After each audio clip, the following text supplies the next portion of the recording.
Assalamualaikum dear students. Today's topic is about the biological molecules. अब biological molecules जो होते हैं, biological molecules हमारे पास there are many types, लेकिन हम सिर्फ 4 major types को यहाँ पर डिस्कस करेंगे. सबसे पहले अगर मैं बात करूँ तो that would be कार्बोहाइड्रेट्स, ऐसे मॉलिक्यूल्स जो कि आपकी बॉडी के साथ बहुत ज़्यादा फंक्शंस को प्ले करते हैं. और again then the next one is protein, we have lipids, and the fourth one is the nucleic acid. ये 4 मॉलिक्यूल्स हमारी बॉडी के मेजर पार्ट्स की फॉर्मेशन में हेल्प करते हैं और ये 4 मॉलिक्यूल्स जो होते हैं ये बॉडी को बहुत ज़्यादा अच्छे तरीके से मैनेज करते हैं. सबसे पहले अगर मैं कार्बोहाइड्रेट्स की बात करती हूँ तो कार्बोहाइड्रेट्स मेरे पास इस तरह के मॉलिक्यूल्स होते हैं जिनके इनिशियल मेंबर्स जो होते हैं like the carbohydrate family, it is made up of from some of the elements. Number 1 अगर बात करूँ तो कार्बन है, कार्बन से बने हुए होते हैं, हाइड्रोजन से बने हुए होते हैं और उसके बाद अगर कहें तो ये ऑक्सीजन से बने हुए होते हैं. So they are also called as the hydrated carbons as well, क्योंकि यहाँ पे जो वाटर का प्रोपोर्शन होता है कार्बन के साथ वो बहुत ज़्यादा होता है. इट इज़ मोर और less 1:2:1. So this is how the carbohydrates work. Now carbohydrates जो हैं सबसे पहले तो अगर एक बेसिक सा फंक्शन इनका बॉडी के अंदर देख लिया जाए तो वो ज़्यादा ज़रूरी होगा. उसके बाद हमारे लिए इसको करना थोड़ा आसान हो जाएगा. इनका जो बेसिक फंक्शन है बॉडी के अंदर that is to provide instant energy. Instant energy है बॉडी को देते हैं ये, और इनसे like the amount of energy from 1 gram of carbohydrates we get that is 16 kilo joules per gram. This is the amount of energy जो कि हमें मिल रही है 1 ग्राम कार्बोहाइड्रेट के ब्रेकडाउन से. ओके, सो ये इतने कॉम्प्लेक्स नहीं होते इसलिए इनकी ब्रेकडाउन बहुत ज़्यादा इजी होती है, तो आसानी के साथ बॉडी के अंदर जब ये टूटते हैं तो फिर हमें इनसे एनर्जी मिल जाती है. अगर मैं इनके सोर्सेज़ की बात करूं तो सोर्सेज़ में मेरे पास वीट आ जाता है, राइस हैं, उसके बाद मेरे पास पोटैटोज़ हैं, स्वीट पोटैटोज़ हैं like all the members of this family. Then there are some of the fruits जिसमें हमें अगेन कार्बोहाइड्रेट्स मिलेंगे. ये जो कार्बोहाइड्रेट्स हैं ये स्टार्च बेस होते हैं. फ्रूट की अगर बात करें तो सुक्रोज हो जाएगा, उसकी बेस के हमारे पास कार्बोहाइड्रेट्स होंगे. So basically this is how the carbohydrate is giving the body energy. अब जो कार्बोहाइड्रेट का स्ट्रक्चर होता है ना, जो इसका स्ट्रक्चर है that is a kind of structure in which what we are having is that carbohydrates में डिविजन्स होती हैं. ऐसे कार्बोहाइड्रेट्स जो कि एक यूनिट से मिलके बने हुए होते हैं उनको कहते हैं monosaccharides. Mono means 1 and saccharide mean sugar. So अगर हम कार्बोहाइड्रेट को ब्रॉडर टर्म में देखें तो इनको शुगर्स भी कहा जाता है. कार्बोहाइड्रेट्स हैं हमारे पास, mono means 1 and sugar means saccharide means sugar. अच्छा, अब यहाँ पे क्या हुआ है कि अगर तो कोई कार्बोहाइड्रेट सिर्फ एक यूनिट से मिलके बना हुआ है तो उसको हम मोनोसेकेराइड कहेंगे. मोनोसेकेराइड में हमारे पास है ग्लूकोज है और हमारे पास फ्रुक्टोज है. They are called as the monosaccharide. इनसे मिलके मज़ीद कार्बोहाइड्रेट्स जो होते हैं वो बनते हैं और कार्बोहाइड्रेट्स की फॉर्मेशन नेक्स्ट पे चलती है.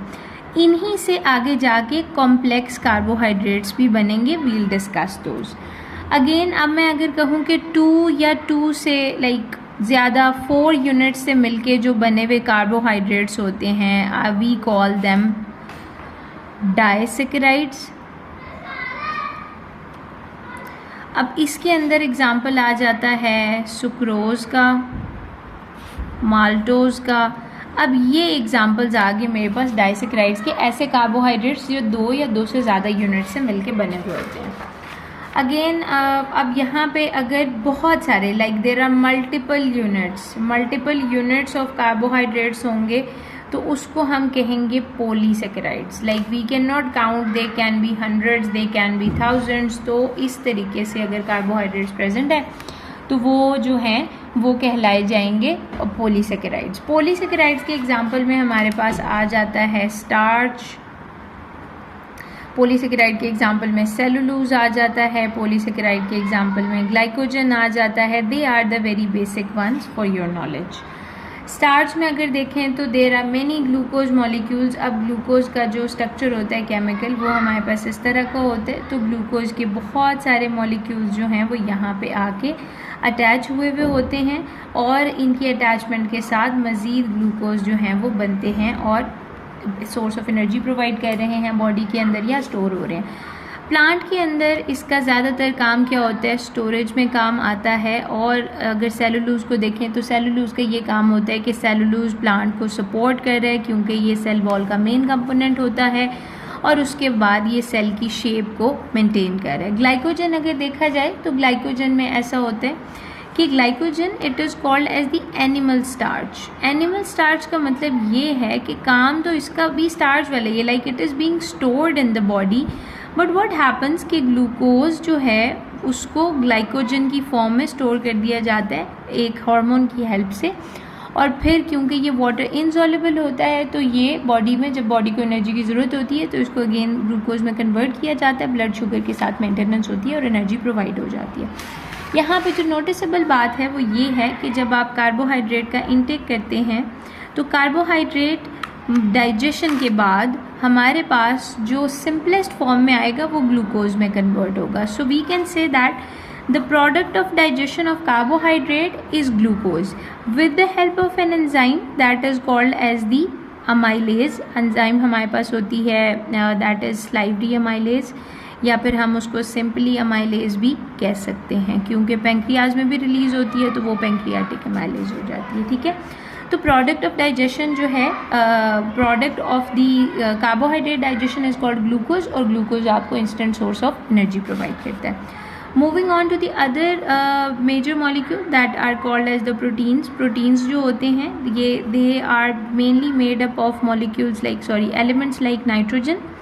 नाइट्रोजन होता है और हमारे पास हाइड्रोजन जो है उससे मिलके बने हुए होते हैं और ये एक स्पेसिफिक बॉन्डिंग बनाते हैं जिसको NH बॉन्डिंग कहा जाता है। और इसके साथ जो प्रोटीन्स होते हैं वो उनके जो स्मॉलर यूनिट्स होते हैं या सब यूनिट्स अगर कहा जाए तो प्रोटीन्स के स्मॉलर यूनिट्स होते हैं amino acids. Amino acids are the smallest units of proteins and there are about 20 to 24 or somewhere 22 naturally occurring amino acids and they would time and again rearrange themselves in different forms to make different type of proteins. Amino acids अलग अलग arrangements को show करते हैं ताकि वो बहुत सारे proteins को बना सकें।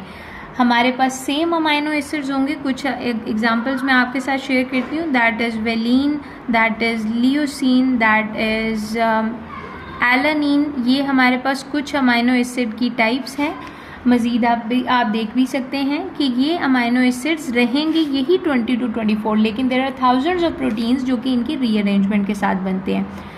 तो अमाइनो एसिड्स में हमारे पास ये होता है कि अगर हम बॉडी के अंदर, अगर मैं डाइजेशन की बात करूं, so if I am taking proteins, तो इसका जो प्रोडक्ट डाइजेस्ट होने के बाद बना, इसकी डाइजेशन हुई स्टमक के अंदर। स्टमक में with the help of HCl, with the help of pepsin enzyme इसकी डाइजेशन हो गई। अब ये डाइजेशन होने के बाद मेरे पास जो प्रोडक्ट आया है प्रोटीन डाइजेशन का, दैट इज़ अमाइनो एसिड। अब ये जो अमाइनो एसिड्स हैं मेरी बॉडी में, जब ये अगेन रीअरेंज होंगे तो जो मुझे रिक्वायर्ड प्रोटीन होगा वो बनेगा। Okay, so proteins are basically the arrangement of the amino acids in a certain way. If I am needing insulin as a protein, so the protein would be in different form, and if I am needing any other protein, for example there is a blood protein that is called heparin, so this protein would be arranged in a different way but the amino acids would be the same. तो amino acids को आपने ये ऐसे याद रखना है कि ये amino acids जो हैं building blocks होते हैं प्रोटीन्स के। आपने एक amino acid, for example you have taken egg के अंदर हमारे पास होता है एल्ब्यूमिन। एल्ब्यूमिन है, हो सकता है इसके साथ आपने और प्रोटीन्स भी इंटेक किए हों, यहाँ पे मैं सिर्फ एक का एग्जांपल ले रही हूँ। एल्ब्यूमिन प्रोटीन है, आपकी बॉडी के अंदर आया, वो अपने बेसिक अमाइनो एसिड्स के अंदर ब्रेक डाउन हो गया जब बॉडी ने उसको ब्रेक डाउन कर दिया।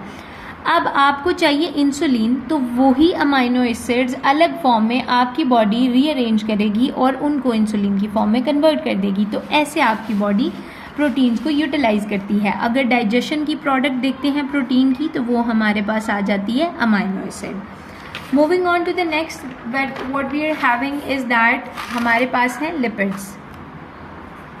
लिपिड्स जो होते हैं they are kind of molecules जो कि हमारे पास हाई एनर्जी सोर्स होता है, हाई एनर्जी प्रोवाइड करते हैं और इनको फैट्स भी कहा जाता है। और इनके 1 ग्राम से जो निकलने वाली एनर्जी होती है that is about 36 to 37 kilo joules, okay, then per mole. Again lipids जो होते हैं इनके स्ट्रक्चर को अगर देखा जाए तो lipids are made up of some of the fatty acids and molecule called as the glycerol. इनकी डिटेल में जाने की अभी आपको ज़रूरत नहीं है, you just have to understand that. Fatty acid और ग्लिसरॉल से मिलके हमारे पास लिपिड बनता है। अब लिपिड का बॉडी के अंदर काम क्या है? लिपिड का जो फंक्शन है वो है स्टोरेज करना, बॉडी के अंदर अलग तरीके से स्टोर हो जाना, और जब बॉडी को ज़रूरत है तो वो हेल्प करना उसको ब्रेक डाउन करके। अच्छा, अब जो स्टोरेज है, स्टोरेज हमें कहाँ कहाँ हेल्प कर रही है? बॉडी की इंसुलेशन होती है एनिमल्स के अंदर, ऐसे एनिमल इंसुलेशन, ऐसे एनिमल्स जो कि पोलर एनिमल्स होते हैं, उनकी जो फर होती है उसके नीचे बहुत बड़ी फैट की लेयर होती है और वो उनको क्या करती है? बाहर के हार्श एनवायरनमेंट से बचाती है। उसके बाद हमारे बहुत सारे ऑर्गन्स जो होते हैं उनको प्रोटेक्ट करते हैं लिपिड्स। ऑर्गन प्रोटेक्शन की भी कह सकते हैं हम, that what we are having, हमारे पास for example there is a simple example of kidney. Kidney के ऊपर भी बहुत सारा there is a fat accumulation, fat deposit होता है जो कि किडनी को प्रोटेक्ट करता है किसी भी किस्म के वियर एंड टियर से। हमारा जो ब्रेन होता है उसमें बहुत अमाउंट में फ़ैट मौजूद होता है जो कि उसके अंदर नर्व इम्पल्सेस की कंडक्शन को बहुत ज़्यादा हेल्प करता है। और क्योंकि वो फैटी होता है सो यहाँ पे जो इंडक्शन होती है, नर्व्स का गुजरना होता है एक पॉइंट से दूसरे पॉइंट में, वो बहुत ज़्यादा फास्ट करता है। तो लिपिड्स के कुछ इस तरह के काम हैं। और स्ट्रक्चर में अगर देखा जाए तो लिपिड्स जो हैं वो हाइड्रोजन और कार्बन से मिलके बने हुए होते हैं on a larger scale. Then इनके फंक्शंस की थोड़ी सी ज़्यादा इंपॉर्टेंस है कि लिपिड्स जो हैं वो ज़्यादा एनर्जी को स्टोर करते हैं, इंसुलेशन कराते हैं, ऑर्गन प्रोटेक्शन करते हैं, उसके बाद ब्रेन के अंदर मौजूद होते हैं और ब्रेन के अंदर ये क्या करते हैं? नर्व इम्पल्शन जो होती है दैट इज़ उसको फास्ट करते हैं। Moving on to the next हमारे पास आ जाता है न्यूक्लिक एसिड्स। न्यूक्लिक एसिड्स जो होते हैं ना बॉडी के अंदर, ये there are 2 types of nucleic acids. Nucleic acids में जो पहली टाइप है हमारे पास that is called as the DNA और it was a kind of more advanced type, और दूसरी जो टाइप होती है that is called as the RNA. RNA एक तरह का प्रिमिटिव टाइप होता है न्यूक्लिक एसिड का, नाउ प्रिमिटिव और I would say the old one, ठीक है। अच्छा, अब आपको ये भी पता चल जाएगा बाद में कि हम इसको ओल्ड वन क्यों कह रहे हैं। जो डीएनए होता है ना that stands for deoxyribose nucleic acid. Now this is called as the deoxyribose nucleic acid. और इसमें ये होता है कि हमारे पास इसकी फाउंडेशन क्या होती है? फाउंडेशन जो है, इसकी फाउंडेशन की अगर मैं बात करूं तो फाउंडेशन में मेरे पास इसके पास एक शुगर होती है, शुगर को कहते हैं राइबोज, शुगर है। और उसके बाद इसके पास होते हैं कुछ नाइट्रोजन बेसेस। नाइट्रोजन बेसेस होते हैं यहाँ पे। अब ये जो नाइट्रोजन बेसेस होते हैं ये 4 टाइप्स के होते हैं। ये नाइट्रोजन बेसेस डीएनए के अंदर 4 टाइप्स के हैं। Number 1 that is called adenine, then we are having thymine, और उसके बाद हमारे पास है गुआनिन और साइटोसिन। अच्छा, ना what happens here is that कि ये जो नाइट्रोजन बेसिस होती हैं ना, ये डीएनए का स्ट्रक्चर किस तरीके से फॉर्मुलेट करती हैं। If I talk here, so I am having, इसके बाद डीएनए के स्ट्रक्चर में एक होता है फॉस्फेट ग्रुप भी होता है। So this phosphate group is present, जो कि मौजूद होता है like here in this angle, and the nitrogen bases are present here. ये है नाइट्रोजन बेसेस की जगह। नाइट्रोजन बेसेस आपस में एक दूसरे के साथ कॉम्प्लीमेंट्री होती हैं। कॉम्प्लीमेंट्री का मतलब ये है कि एक स्पेसिफिक बेस किसी दूसरी स्पेसिफिक बेस के साथ ही जुड़ेगी तो ये डबल हेलिकल स्ट्रक्चर बनेगा। डीएनए का जो स्ट्रक्चर होता है उसका एक स्पेसिफिक नाम है, that is called as the double helical structure. ये जो स्ट्रक्चर है, जब तक ये बेसिस आपस में एक दूसरे के साथ कॉम्प्लीमेंट में नहीं जुड़ेंगी, जैसे यहाँ पे मैंने लिखा हुआ है, इसको मैं कह देती हूँ ए, इसको मैं कहती हूँ T, and this is G and this is C. A T adenine thymine every time, guanine cytosine, so they are always come in pairs, and if something happens, अगर डीएनए की कंपाइलेशन के दौरान कुछ ऐसा होता है कि यहाँ पे कोई और बेस आके लग जाती है, फॉर एग्जांपल यहाँ पे एडेनिन थी तो यहाँ पे आके गुआनिन अटैच होती है और ये स्ट्रैंड इसके सामने आता है, तो यहाँ पे पेयरिंग ही नहीं होगी। Okay, so this is a very minute binding जो कि क्या होती है, हमेशा कॉम्प्लीमेंट में होती है, and adenine always goes with thymine and guanine always goes with cytosine. So now what happens here, यहाँ पे हमारे पास एडेनिन के बाद एडेनिन के साथ आ गई thiamine, then we are having for example here is adenine and here is guanine. Like this is just an example there, ऐसा नहीं है कि क्लियरली यही वाली बॉन्डिंग मैं कहीं किसी सेक्शन में से ले रही हूँ। तो ये क्या होगा, एडेनिन की जगह आएगा थायमिन और साइटोसिन की गुआनिन के साथ आएगा cytosine. If I am having C here, this is T and this is G. Now I am this like here A and C. I am leaving these strands for you guys to answer in the comment section कि यहाँ पे इसके साथ complementary pairs कौन कौन से होंगे। Always A T G सी, आप इसको इसके साथ भी याद कर सकते हैं, निमोनिक के साथ ए टी जी सी, कि हमेशा ए टी के साथ बाइंड करेगा, जी सी के साथ बाइंड करेगा। अच्छा, अब यहाँ पे थोड़ा सा ट्विस्ट आता है स्टोरी में, जब हम बात करते हैं आरएनए की। आरएनए क्या होता है, आरएनए है ribose nucleic acid. Nucleic acid है आरएनए, राइबोज। अब राइबोज आरएनए है, ये एक तो इसकी स्पेशलिटी ये होती है कि ये है सिंगल स्ट्रैंडेड, इसका सिर्फ एक स्ट्रैंड होता है, तो इसमें हमारे पास कोई ख़ास कॉम्प्लीमेंट्री पेयर की बात नहीं होती। लेकिन यहाँ पे ये होता है कि एडेनिन जो है वो लाइक आरएनए की बाइंडिंग में, व्हेन आरएनए जो है वो खुद से ट्विस्ट काइंड ऑफ बाइंडिंग करता है। ये आप like this is a kind of advanced topic, if I went for that so I would discuss. RNA जो है वो कुछ इस तरह की बाइंडिंग करता है, और जब उसके साथ बाइंडिंग में आता है तो आरएनए में एक न्यू नाइट्रोजन बेस होती है, दैट इज़ कॉल्ड यूरासिल, वो लगती है एडेनिन के साथ। यहाँ पे जो बेसिस होती हैं वो वही वाली हैं, एडेनिन है, उसके बाद गुआनिन है, उसके बाद यहाँ पे है साइटोसिन। गुआनिन और साइटोसिन तो सेम है ना, इनका कोई इस तरह का सीन नहीं है। लेकिन जो एडेनिन होता है ये थायमिन को बिट्रे करता है, थायमिन को धोखा देता है, उसको डिच करता है, और ये अटैच हो जाता है यूरासिल के साथ। अब यूरासिल के साथ अपना सीन सेट कर लेता है।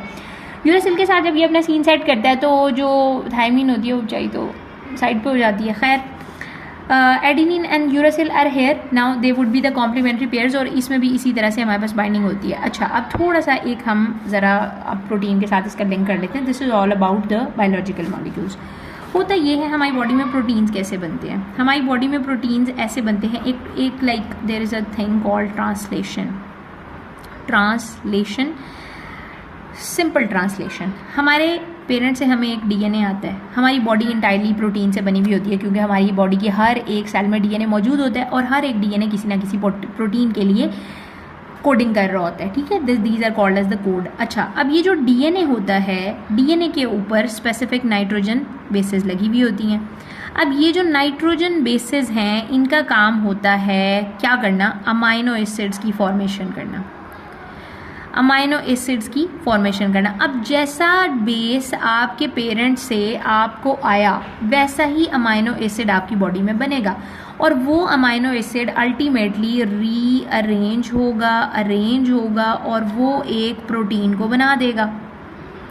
फॉर एग्जाम्पल, आपका like if I take the eye colour, तो आई कलर की अगर मैं बात करूं, और आई कलर में मैं बात करती हूं like you are having a brown colour, तो उसकी जो सारी कोडिंग हो रही है वो आपके पेरेंट्स से आ रही है। ठीक है, तो यहाँ पे क्या है कि डीएनए का काम क्या है, डीएनए के ऊपर ये जो नाइट्रोजन बेसिस जुड़े हुए हैं, ये नाइट्रोजन बेसिस हमेशा से जाके क्या करते हैं कि ये कुछ स्पेसिफिक लाइक इसकी सीक्वेंस जो होती है, इतनी सी जो 3 बेसिस की सीक्वेंस होती है उसको हम जीन कहते हैं। और ये जो जीन्स होती हैं ये क्या करती हैं, ये कोड करती हैं स्पेसिफिक अमाइनो एसिड्स के लिए।